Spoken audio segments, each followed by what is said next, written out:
नमस्कार दोस्तों। पिछले 2-3 एपिसोड में हम चर्चा कर रहे थे बीए पार्ट सेकंड के सेकंड प्रश्न पत्र की रीतिकालीन काव्य संग्रह के पहले अध्याय केशवदास।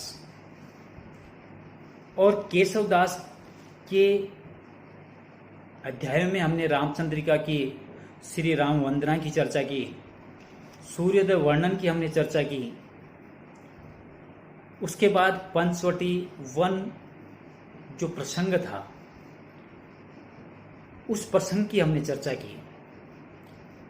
इसी केशवदास के इस अध्याय के अंतिम कड़ी के रूप में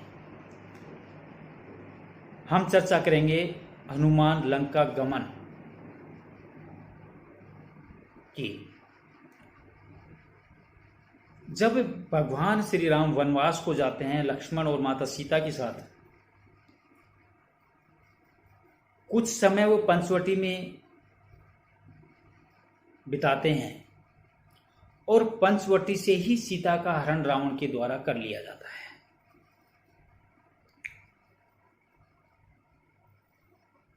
सीता की खोज के लिए वे वन वन लक्ष्मण के साथ भटकते हैं और भटकते भटकते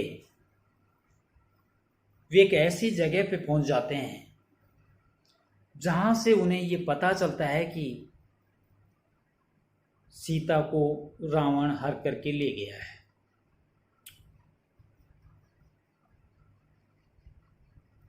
हनुमान के द्वारा सीता माता का पता लगाने के लिए किष्किंधा से लंका नगरी के लिए प्रस्थान किया जाता है।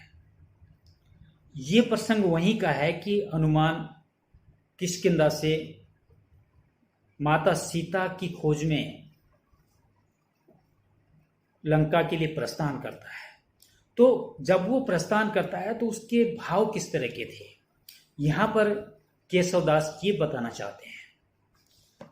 चंद पंक्तियों में मैं आपको बताना चाहूंगा। दोस्तों, ये जो प्रसंग है, इस प्रसंग की जो पंक्तियां मैं उद्धृत कर रहा हूं और जिनका मैं अनुवाद करूंगा, ये आपकी स्क्रीन पर आ जाएंगी। लेकिन मैं बार बार ये बात फिर कहता हूं कि ये जो पुस्तक है रीतिकालीन काव्य संग्रह, हिंदी के विद्यार्थियों के लिए होनी बड़ी आवश्यक है। गद्य की चीजों को हम बिना किताब के पढ़ सकते हैं, लेकिन पद्य पाठ एक ऐसा पाठ होता है जिसमें कठिन शब्द भी होते हैं। व्याख्या पाठ के अंदर प्रसंग कहाँ से चला आ रहा है, हम किस चीज का वर्णन कर रहे हैं, और उस वर्णन को जब हम पढ़ते हैं तो उसके जो कठिन शब्दों को भी हमें साथ साथ देखना होता है।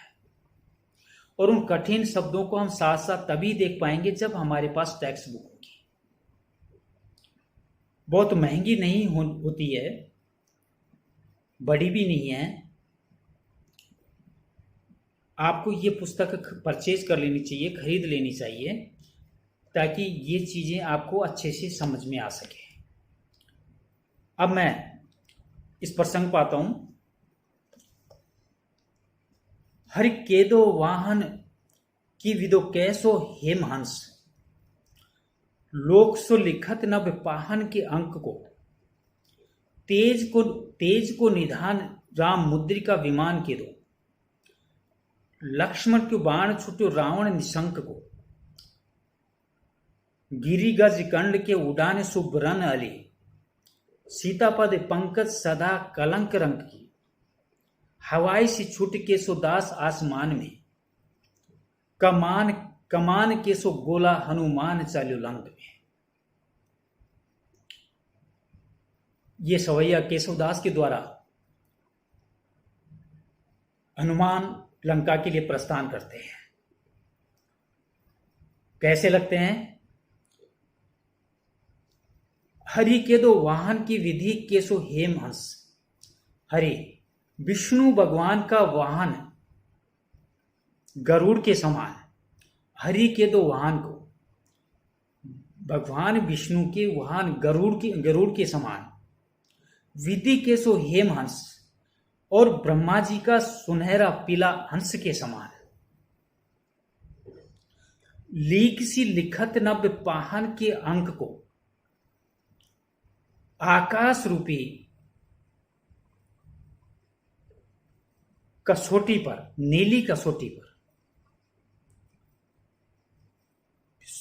सुनहरे रंग की रेखा खींचते हुए। यहां पर सुनहरे रंग की रेखा इसलिए कही गई है कि वो जब चलते हैं तो ऐसा लगता है कि वो ब्रह्मा के सुनहरा जो पीला हंस है उस पर सवार होकर के जा रहे हैं, या विष्णु भगवान की वाहन गरुड़ के ऊपर सवार होकर के जा रहे हैं। तो उनकी जो तिरुगति है वो तिरुगति ऐसी लगती है जैसे मानो आकाश में आकाश रूपी नीली कसौटी पर वे सोने सी सुनहरी सी रेखा खींचते हुए तिरुगति से दौड़े चले जा रहे हैं। तेज को निधान राम मुद्रिका विमान के दो, या तेज को निधान तिरु चाल के भंडार हनुमान जी जब वो तिरुगति से चल रहे हैं तो ऐसा लगता है जैसे मानो राम मुद्रिका विमान कह दो, कि राम ने जो मुद्रिका पहचान के रूप में अंगूठी राम ने जब हनुमान जी को दी है, ऐसा लगता है कि मानो उस अंगूठी रूपी विमान पर बैठ करके तिरुगति से वो चले जा रहे हैं आकाश मार्ग को चीरते हुए। लक्ष्मण को बाण छूट्यो रावण निशंक को। यहां पर ऐसा लगता है कि जैसे मानो निर्भीक रावण, वह रावण जिसने सीता का हरण किया है, जिसे किसी भी प्रकार का कोई भय नहीं है, उस निर्भीक रावण के वध करने के लिए लक्ष्मण ने बाण छोड़ा हो।